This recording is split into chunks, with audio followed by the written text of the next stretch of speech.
plus que jamais déterminé à accompagner le CNRD, son président. Mandiana, c'est dans une maison de jeunes plein à craquer que la délégation gouvernementale a rencontré les populations de la cité impériale, tout comme à Sigiri où Baouri, sa délégation, était attendue et ovationnée. Le Premier ministre a visité aussi certains chantiers en cours de réalisation, notamment le pont sur le fleuve Sankarani. On a signé Ousmane Bangoura. Mandiana est l'une des préfectures de la région administrative de Kankan à recevoir la délégation gouvernementale conduite par le Premier ministre Amadou Ouriba. La cité de Mamadi Kandji Diallo ouvre son cœur à l'équipe de Baouri en immersion dans l'arrière-pays. Occasion pour la délégation de visite-pont sur le fleuve Sankarani, situé à 9 km de Mandiana-Sano. Après la réalisation des travaux qui ont duré 3 ans, cet ouvrage long de 200 mètres et 25 mètres de hauteur joue un rôle économique essentiel, non seulement pour la Guinée, mais aussi pour les pays voisins, le Mali et la Côte d'Ivoire. Concrétisant ainsi l'engagement du gouvernement en faveur du développement et du bien-être des populations. Convaincu des actions salvatrices amorcées par le gouvernement sous la vision éclairée du président de la République, le général Mamadi Doumbouya, l'ensemble des filles et fils des 18 quartiers de la commune urbaine de Mandiana et environnants sont mobilisés pour exprimer leur reconnaissance suite à la réalisation de nombreux projets de développement. En dépit de toutes ces avancées significatives, de rappeler de façon spécifique certains défis auxquels nous sommes confrontés et qui nécessitent une implication personnelle en faveur des filles et fils de la Guinée en général et de la préfecture de Mandiana en particulier. Il s'agit, entre autres, d'achever le bitumage de la route Kodjara-Mandiana, d'augmenter le nombre de kilomètres en bitume de la voirie urbaine, d'améliorer l'accès à l'eau potable, d'assurer l'extension du réseau de l'EDG pour couvrir tous les 18 quartiers de la commune urbaine. Rassuré des mots aimables, le Premier ministre invite les populations de Ouassoulou à entretenir un climat de paix et de coexistence pacifique dans la cité. Ce que je peux dire de ce que prévoit le gouvernement, dans un laps de temps raisonnable, Mandiana aura l'électricité. Mandiana peut être le grenier pour la Guinée. Vous avez des terres, mais qui méritent d'être cultivées. Il faut protéger la Guinée. La protection de la Guinée passe par protéger Mandiana. Et la meilleure façon de protéger Mandiana, c'est de répondre aux besoins des populations de Mandiana qui seront les meilleurs défenseurs de la Guinée et de Mandiana en particulier. La délégation de Baouri a tenu à visiter les installations de la radio rurale de Mandiana, située en plein centre-ville, où il a eu le privilège d'intervenir en direct sur la 94.5 de Mandiana. Juste après Mandiana, la mission gouvernementale conduite par le Premier ministre Amadou Ouriba a mis le cap sur Sigiri. Ici, à la Maison des Jeunes, comme partout, la délégation gouvernementale a été reçue avec honneur. Saluant avec force et détermination les jalons déjà posés par le gouvernement, nous sollicitons toutefois auprès du général d'armée, le président de la République, Mamadi Doumbouya, la prise en compte des besoins qui tiennent à cœur les Sigirikas, à savoir l'adduction d'eau qui est la principale et historique préoccupation des populations de Sigiri. Le bitumage de la route Sigiri-Nafadji, l'augmentation de la capacité de production en électricité. C'est vrai que Sigiri est une préfecture très importante en Guinée. Et qui a vu sa population en moins de quelques années peut-être multipliée par 2, par 3. D'où des besoins nouveaux, des exigences nouvelles. En dehors de cela, Vous avez des revendications tout à fait légitimes. Tout à l'heure, un des doyens disait: vous venez de Mandiana, vous êtes revenu à Kankan pour revenir sur Sigiri. Or, il suffit d'un pont pour relier Mandiana et Sigiri et qui vous ferait gagner du temps. La construction de ce pont s'avère une priorité. Nous en prenons acte.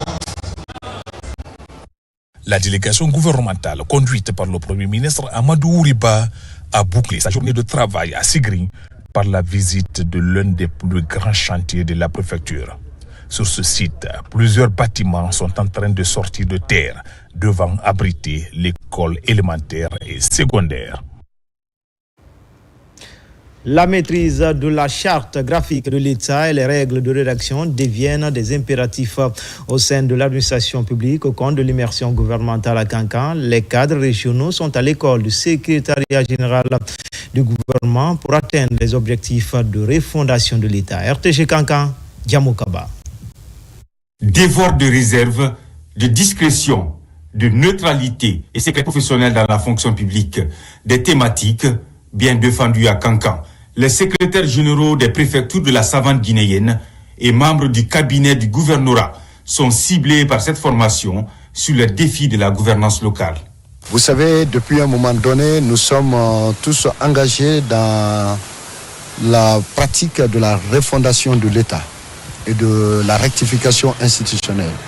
Monsieur le ministre, le secrétaire général du gouvernement, Monsieur Tamba Benoît Kamano, sous la coordination de Monsieur le Premier ministre, chef du gouvernement, Monsieur Amadou Ouriba, ne veulent pas que ces expressions refondation, rectification restent un mot vain. Il faut la rendre opérationnelle, pratique, sur toute l'étendue du territoire national. J'apprécie l'initiative parce que c'est une façon de renforcer les capacités de ces acteurs-là qui sont au niveau de la chaîne de la circulation des informations et du courrier arrivé et départ au niveau de nos structures. La remise à niveau intervient pendant l'immersion gouvernementale dans la région de Kankan. C'est le ministère de l'administration du territoire et le secrétariat général du gouvernement qui l'organise. Un pas en avant au moment où l'harmonisation des documents administratifs devient un atout majeur pour le développement. Le secrétariat général du gouvernement, dans sa mission de conseil du Premier ministre et du gouvernement sur l'aspect juridique, a initié 3 ateliers de formation et d'information. D'information sur l'harmonisation des procédures de travail au niveau central, afin que l'administration territoriale soit au courant qu'il y a des papiers en tête sécurisés, qu'il y a la digitalisation en cours et aussi qu'il y a une charte graphique de l'État. Au cœur des échanges, l'utilisation de la plateforme GEDA. Avant son lancement, les enjeux de cet outil sont exposés pour une gestion électronique efficace des actes administratifs. Un autre acquis de la refondation de l'État, soutenu par les autorités pour moderniser les services publics. Toujours dans l'immersion gouvernementale dans la région de Kankan, Sigiri, le ministre du Travail et de la fonction publique, confère avec les cadres et agents de l'administration déconcentrée de la préfecture un échange sans filtre sur les difficultés de l'administration locale, les réformes en cours pour améliorer les conditions de vie et de travail des agents de l'État ont été longuement abordées. Mamadi Terna Kamisoko. C'est au bloc administratif préfectoral que le ministre du Travail et de la fonction publique a rencontré les agents des différents services de l'administration déconcentrée élargie au cadre de Sigiri. Faya François Bourneau est largement revenu sur les profondes mutations en cours au sein de son département. Des réformes majeures d'ordre social comme l'attribution des primes de fonction ou la prise en charge sanitaire qui ont amélioré de nos jours les conditions de vie des agents de l'État sont rappelées. À partir du moment où les efforts d'assainissement du fichier ont généré des impacts positifs, le président a demandé à ce que, conformément à sa vision de justice sociale pour les Guinéens, de redistribuer une partie de ce bénéfice généré par les efforts de l'assainissement. Cela a permis de revaloriser la valeur monétaire du point d'indice, mais également d'octroyer 4 échelons. Le chef de l'État l'a annoncé dans son discours de l'an en décembre 2024, 4 échelons à tous les fonctionnaires et aux contractuels permanents, mais également les indemnités de mission. Le président de la République a pris un décret pour revaloriser de manière très significative les indemnités de mission quand les agents de l'État, les fonctionnaires et contractuels et même d'autres partenaires quand ils sont en mission de l'État. À Sigiri, cette rencontre est qualifiée d'historique. Dans un débat sans tabou, les problèmes liés au gel de salaire et d'autres préoccupations affectant les rendements sont soulevés. J'ai eu à parler avec le ministre du Travail et de la fonction publique et par rapport au blocage des salaires des fonctionnaires qui sont recensés et puis qui n'ont pas eu leur salaire de 3 mois jusqu'à 6 mois. Donc j'aimerais savoir c'est dû à quoi. Et le ministre a fait savoir que ça peut être l'abandon des postes de certains agents. Et il y a certains agents aussi qui ne sont pas là, ou bien qui ont fait des déplacements pour venir faire juste le recensement et puis repartir encore à l'étranger. Vraiment, je suis très satisfait du fait que le gouvernement a initié cette immersion de venir à l'intérieur du pays, dans la sous-préfecture même, pour toucher du doigt la réalité sur le terrain. Au problème soulevé ça et là, le ministre Bruno s'est montré attentif aux différentes interpellations et a promis d'y apporter des réponses appropriées. Comme annoncé dans les titres, les nouveaux fonctionnaires stagiaires étaient ce week-end au bataillon spécial de Conakry.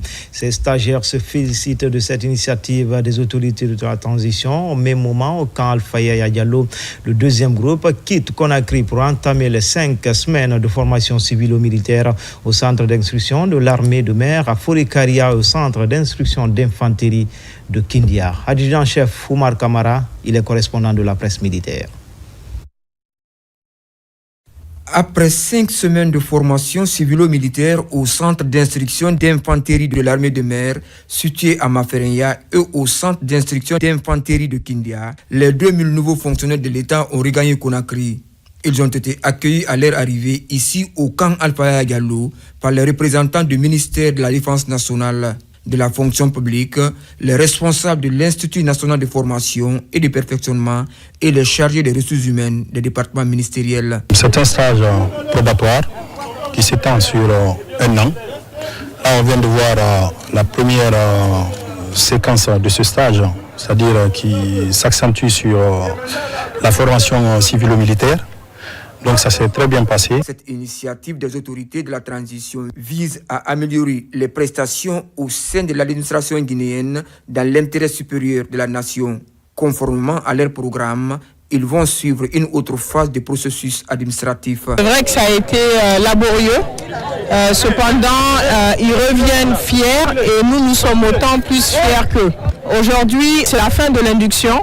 Mais c'est le début aussi de leur engagement au sein de la fonction publique. Au nom de Monsieur le Président de la République, tous les membres du gouvernement, nous les remercions d'avoir joué le jeu et d'avoir accepté cette induction-là. Désormais, fort de connaissances citoyennes, de compétences militaires et de l'esprit de patriotisme, ces officiers de réserve se disent confiants et remercient les autorités pour cette initiative. Je tiens à remercier très sincèrement Monsieur le Président de la République, son Excellence le général Mamadi Doumbouya, pour cette belle initiative. L'ordre et la discipline, nous l'avons assimilé et l'avons inculqué en nous. Il faut reconnaître que les modules que nous avons suivis au cours de cette période d'induction civilo-militaire sont des cours qui nous ont permis de développer des compétences aujourd'hui qui nous permettent vraiment de comprendre l'administration publique et de se charger de certaines affaires. 2000 autres nouveaux fonctionnaires au compte de la deuxième vague s'apprêtent à rejoindre les centres de formation.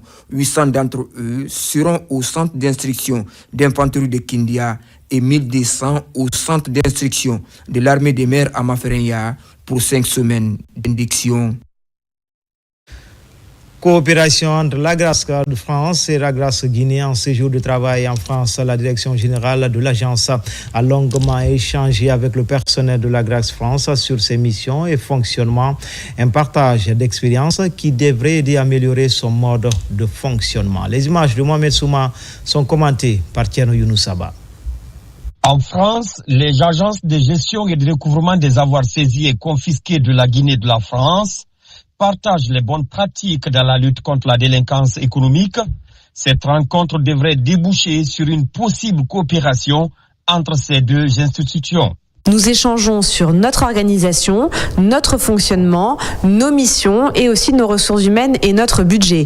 Nous nous rendons compte que vraiment nos organisations sont similaires et que nous avons beaucoup à faire pour échanger et pour se donner l'un et l'autre des bonnes pratiques. Pendant 2 jours, l'Agrasc Guinée va discuter avec le personnel de l'Agrasc France au centre de la rencontre le mode de fonctionnement, les attributions de chacune des agences. Nous sommes venus les contacter pour en savoir plus en ce qui concerne les missions qui sont les nôtres en Guinée et voir quelles sont les similitudes, quelles sont les difficultés s'il y en a et quels sont aussi le sens et l'idée de cette coopération.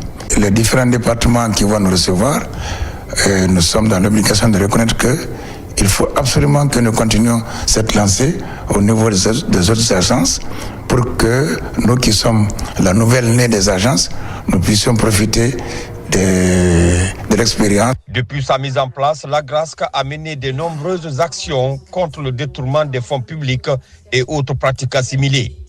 La diversification des collaborations et partenariats devrait renforcer ses capacités opérationnelles à lutter contre la délinquance financière, comme le veut le CNRD. Dans l'actualité également, vers la mise en place d'un réseau de vétérinaires privés pour la santé animale en Guinée, une mission de maillage vétérinaire était récemment dans l'arrière-pays. Dès après, une rencontre de restitution est organisée pour présenter les résultats aux acteurs et autorités. C'est une opération financée par l'Agence française de développement. Tcherno Marfba, Mohamed Saliou Bangoura. Rapprocher les vétérinaires privés des cheptels et des fermes dans tout le pays, telle est la vision du projet d'établissement des fondamentaux de la filière avicole en Guinée. Ce projet a sillonné toutes les régions administratives afin de déterminer le nombre de vétérinaires par localité conformément au nombre de l'Organisation mondiale de la santé animale. Après les travaux de terrain, les résultats de la mission de maillage vétérinaire sont restitués à l'ensemble des acteurs. Actuellement, vous pouvez trouver dans certaines préfectures, dans certaines régions, il y a plusieurs vétérinaires qui sont attroupés au niveau d'une seule zone. Ça ne permet pas aux vétérinaires de s'épanouir. Et dans ces conditions-là, il y a certaines zones qui ne seront pas couvertes et les vétérinaires seront concentrés dans certaines. Donc c'est pourquoi on a voulu répartir de façon vraiment normale les vétérinaires afin que les services à fournir soient fournis de façon convenable aux éleveurs. Cette mission de maillage vétérinaire privé en Guinée s'inscrit parmi les priorités du ministère de l'Agriculture et de l'Élevage. Ce document disponible va servir de base à l'installation et au renforcement des équipes de vétérinaires privés au niveau des cheptels du pays. Ce maillage nous permettra non seulement de mettre en relation les producteurs et les vétérinaires, et ça nous permettra aussi de combler le vide, parce que ce n'est pas dans toutes les préfectures, dans toutes les sous-préfectures que nous avons des vétos privés. Vous le savez très bien que l'aviculture octroie non seulement le revenu à nos populations, mais aussi constitue une base essentielle de l'alimentation de nos populations à tous les niveaux. Après cette mission de maillage, le projet d'établissement des fondamentaux de la filière avicole compte équiper ses vétérinaires. Des frigos sont attendus pour faciliter le travail sur le terrain. La PIP et la firme d'assistance technique du projet de développement de l'agriculture commerciale en Guinée poursuivent leur campagne de sensibilisation et d'information sur les avis d'appel à projet dans le cadre des filières porteuses dans les régions de Labé et Kankan. Le processus prend de plus en plus forme. Le projet est financé par la Banque mondiale. Sona Sagnon. En tant que secteur pourvoyeur d'emplois, l'agriculture fait l'objet d'une attention particulière de l'État pour accompagner les porteurs de projets agricoles. L'agence de promotion des investissements privés, APIP Guinée, et la firme d'assistance technique du projet de développement de l'agriculture commerciale en Guinée ont initié des campagnes de sensibilisation et d'information des acteurs locaux des filières et chaînes de valeur ciblées dans les régions de Labé et Kankan sur les opportunités offertes par le projet de développement de l'agriculture commerciale en Guinée. Nous avons suivi avec une attention particulière la sensibilisation, les modalités de financement. Et on va se mettre à table, monter des projets bancables de ces filières citées si haut pour pouvoir bénéficier de cet accompagnement qui est déjà disponible au niveau du PEDAG. C'est un sentiment de satisfaction.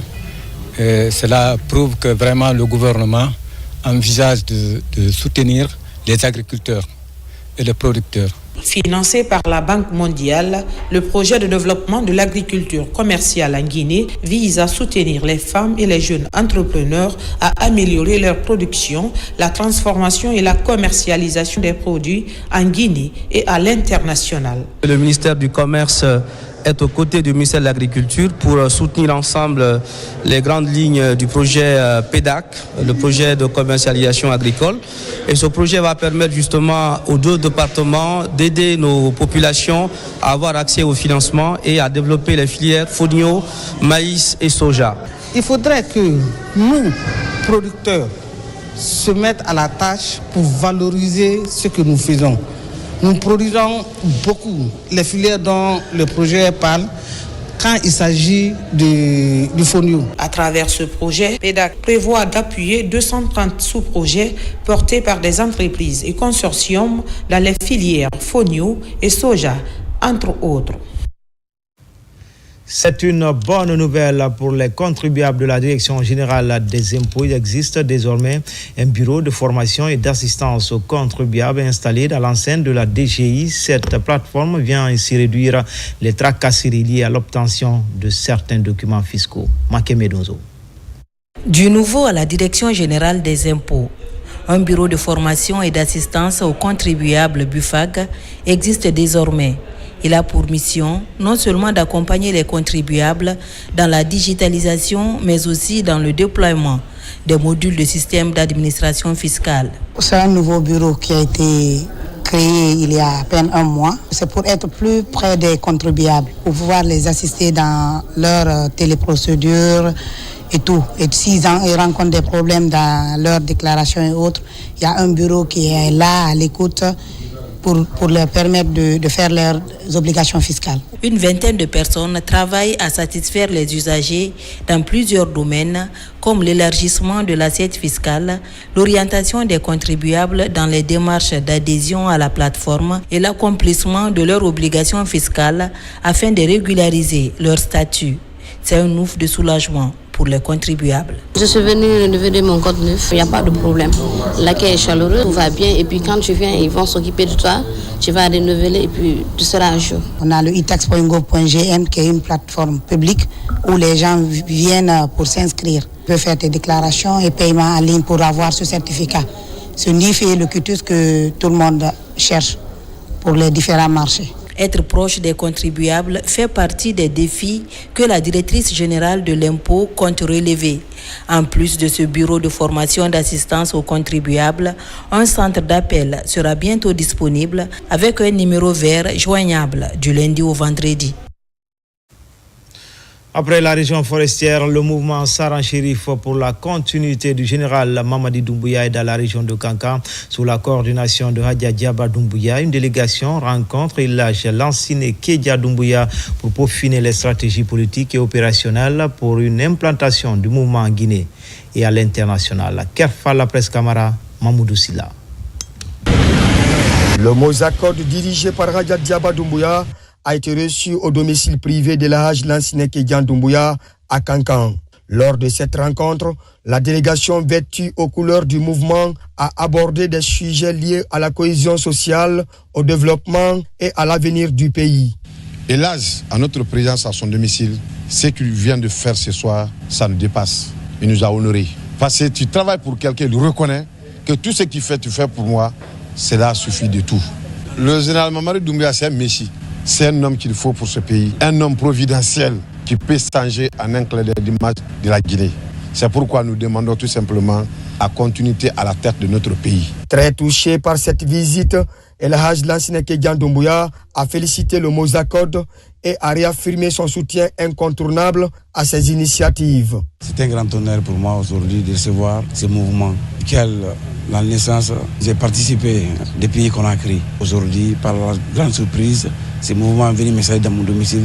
Ça me va droit au cœur. Je parle ici au nom de la famille présidentielle. étant un frère que tout le monde connaît aujourd'hui. Je ne peux pas prendre d'abord le micro sans féliciter et encourager ma sœur Adja Djaba Doumbouya, coordinatrice générale de ce mouvement. Un appel solennel à tous les membres de la famille de suivre le chemin que Adja Djaba a managé la population vers les idéaux du président général Mamadi Doumbouya. Cette rencontre a renforcé la détermination du mouvement et a intensifié ses efforts pour étendre son implantation sur l'ensemble du territoire national et au-delà du pays. Appui à la gouvernance locale, les fils ressortissants de Forikaria offrent des meubles de bureau à certaines sous-préfectures, notamment Sirourou et Moussaïa, tout comme le centre urbain, un appui pour encourager et rassurer les administrateurs à la base. Bakari Bamba Koundé. La coordination des associations pour le développement de Benna, en abrégé CADEB, a célébré ses 15 ans d'existence en procédant à la remise officielle d'équipements de bureaux aux sous-préfectures de Moussaïa et Sirourou ainsi qu'à la préfecture de Forikaria. Cet acte symbolique témoigne de l'engagement continu de l'association envers le développement de sa région et le soutien à l'administration locale.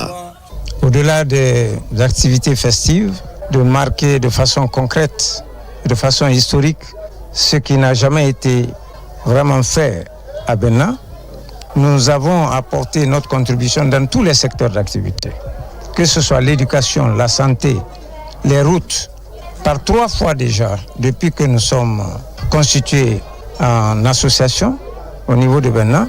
La cérémonie a réuni les habitants, les autorités communales, les sous-préfets ainsi que les représentants de la préfecture. Les équipements remis comprennent des fauteuils, des tables, des armoires et diverses fournitures de bureaux essentielles au bon fonctionnement des administrations locales. C'est un début qu'il faut encourager. C'est un début pour la relance du renouveau, comme le prône le président de la République, pour que l'élan du développement soit lancé. Les dons là me donnent plus de force encore, de doubler d'efforts pour que la population de Moussaïa bénéficie des ressources propres. En célébrant ses 15 ans d'existence, la CADEB réaffirme sa volonté de contribuer au développement de sa région. À Kindia, étudiants et agents de défense et de sécurité viennent de bénéficier d'une séance d'information et de sensibilisation sur la résolution 1325 Femmes, Paix et Sécurité, l'initiative et du ministère de la Promotion féminine de l'enfance et des personnes vulnérables sur financement de l'ONG CARE International. Alpha Isiagaba, Fanalabaya Kamara. À l'université de Kindia, comme partout dans les institutions d'enseignement supérieur du pays, une campagne d'interpellation des consciences est entamée par les autorités du ministère de la Promotion féminine. Au cœur des débats, les enjeux liés à la résolution 1325. La résolution 1325 est quelque chose de très important. On doit prendre ça au sérieux pour aider les femmes, les protéger. Parce que s'il n'y a pas de femmes, vous savez, il n'y a pas de naissance, donc la femme est très importante, on doit la protéger. L'initiative, bien sûr, est venue du ministère de la Promotion féminine, de l'enfance et des personnes vulnérables, qui a proposé l'initiative de former et de sensibiliser les étudiants sur la résolution 1325 des Nations Unies, Femmes, Paix et Sécurité et Connexe. Et la première étape, c'est bien sûr Kindia. Tout comme à l'université, le même exercice se tient au camp Kémé Bourama de Kindia. Ici, les forces de défense et de sécurité massivement mobilisées s'approprient des méthodes de lutte contre les violences basées sur le genre. Nous voulons informer la population sur l'existence de la résolution 1325, Femmes, Paix et Sécurité, surtout en cette phase de transition dans notre pays.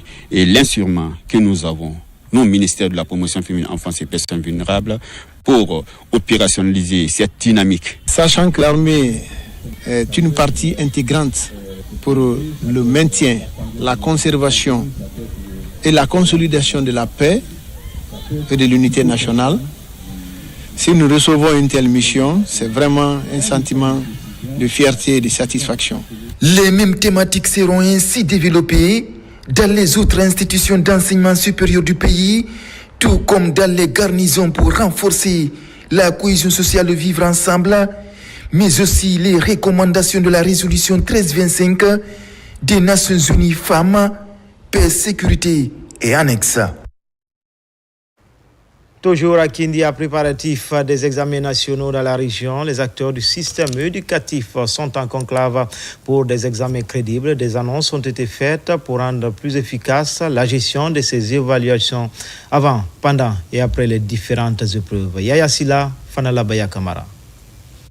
Au lendemain de la grande retrouvaille des responsables de l'éducation autour des examens nationaux à Conakry, les acteurs du secteur de l'éducation au niveau régional se retrouvent à Kindia. C'est pour discuter des conclusions de la résolution de la rencontre de Conakry. Autour des idées maintenant, c'est de réunir les députés autour d'eux pour aussi partager les mêmes résolutions, les mêmes résultats, les mêmes constats, pour que vraiment désormais nous puissions vraiment crédibiliser nos examens. Cela pour déterminer les enjeux et ensemble voir sur quelle direction il faut partir, quelles sont les mesures à envisager. Nous avons planché sur beaucoup d'aspects concernant les examens, parce que comme vous le savez, l'objectif final c'est de crédibiliser nos examens, donc avoir des diplômes vraiment de qualité pour permettre à nos élèves d'être compétitifs sur le plan international. Comment améliorer la qualité de l'enseignement pour avoir un résultat crédible pendant les examens nationaux?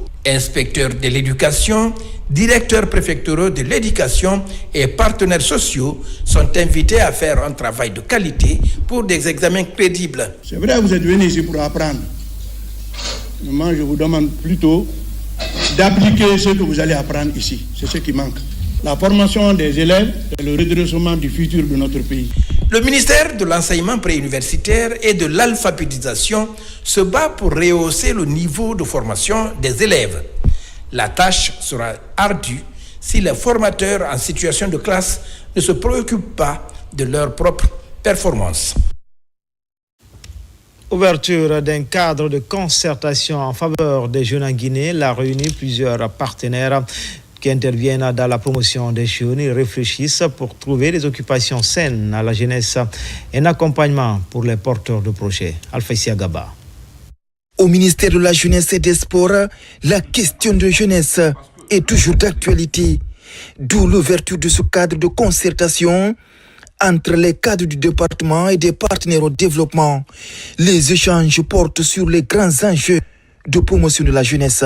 L'objectif de ce cadre de concertation, c'est d'amener tous les intervenants en faveur des jeunes, aujourd'hui l'administration publique, les partenaires techniques et financiers, de créer une passerelle, en fait de mutualiser nos efforts aujourd'hui en faveur des jeunes afin d'avoir un impact beaucoup plus positif aujourd'hui. C'est grâce à ces efforts de concertation que le gouvernement pourra bénéficier d'un appui plus complémentaire, plus transparent de l'ensemble des partenaires à la jeunesse, à la réalisation des ambitions, des rêves et du parcours d'épanouissement de la jeunesse. L'occupation saine de la jeunesse, voilà la vision politique du ministre Bogola.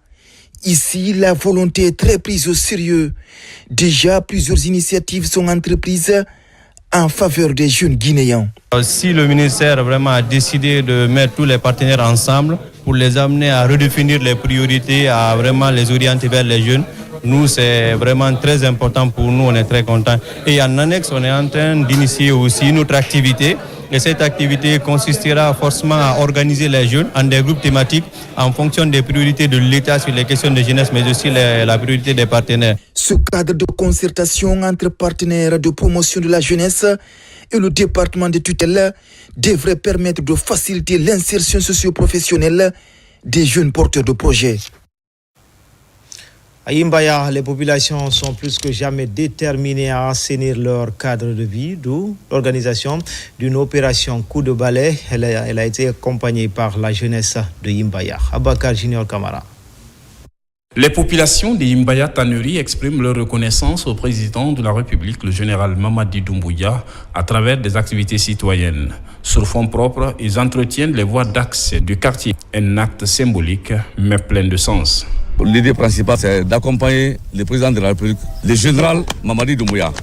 C'est l'assainissement du quartier et la sécurité de la population. on vient auprès de l'autorité de nous aider pour faire ça, pour faciliter les mouvements du quartier et la sécurité. Si tu entends la sécurité, il faut avoir l'accès pour les services de sécurité pour accéder au quartier. Mais ici, il n'y a même pas d'accès. L'assainissement, la promotion de la paix et du vivre ensemble sont les principales missions des populations de la tannerie. Quand on a pris service, on a constaté que l'accessibilité effectivement est difficile. Et qui parle de sécurité doit parler d'abord de l'organisation de la mobilité urbaine dans le quartier. On a compris que les coins ne sont pas accessibles. Donc nous, effectivement, on s'ajoute à cette association pour demander à monsieur le maire pour qu'il remonte à qui le droit pour permettre à notre quartier d'avoir aussi de l'accessibilité à travers l'aménagement de certaines voiries du quartier. Ensemble, ils comptent relever les défis du développement qui s'imposent à leur localité, une manière d'accompagner le président de la République dans la construction d'une Guinée nouvelle. Dans la sous-préfecture d'Amaro, située au pied du mont Simandou, une grande cérémonie de lecture du Saint-Coran vient d'être organisée par les fils du terroir. C'est dans le but d'implorer la grâce divine pour le vivre ensemble, mais aussi pour soutenir les actions sur le pont de la prospérité. Cette retraite religieuse a mobilisé une cinquantaine d'imams venus des différentes localités de Damaro. Mohamed Salioupaï, Mohamed Lamine Diallo. Cette lecture du Saint-Coran de prière et bénédiction ne constitue pas seulement un moment de spiritualité. Elle permet à ces fidèles musulmans de Damaro de lancer des messages forts d'unité et de solidarité afin de soutenir les efforts constants de développement entrepris par les autorités de la transition dirigées par le général Mamadi Doumbouya.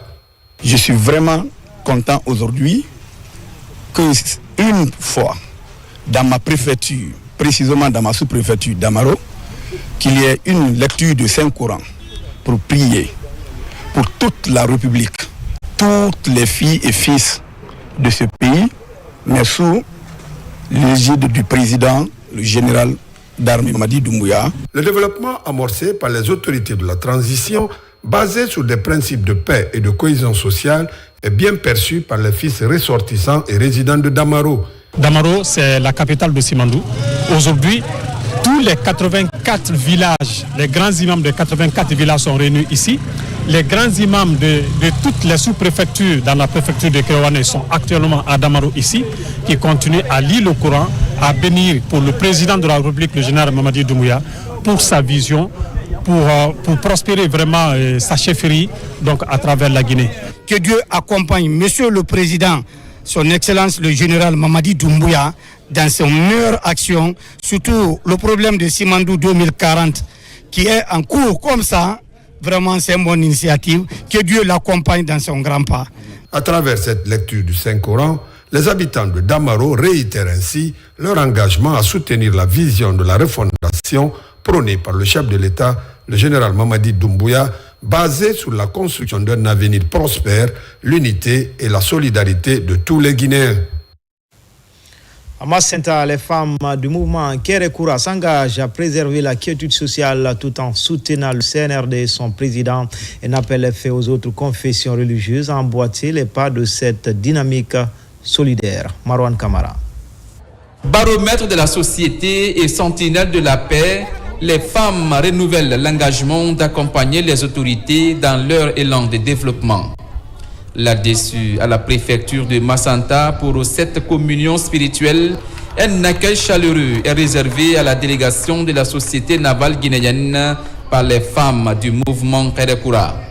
Ici, Dosso Nabé, la directrice générale de la société navale guinéenne et sa suite sont venus s'ajouter à ce groupe de femmes rassemblant des milliers de membres de toutes confessions religieuses afin de multiplier des prières. Elle a plus de 3000 femmes qui sont en association dans le cadre de l'agriculture qui est l'IGNAM. Elle veut l'unité. Elle veut que tout le monde soit ensemble. À cette occasion, les religieux musulmans et chrétiens ont été conviés à se joindre à cette synergie d'action pour un culte commun marqué par des bénédictions pour le pays.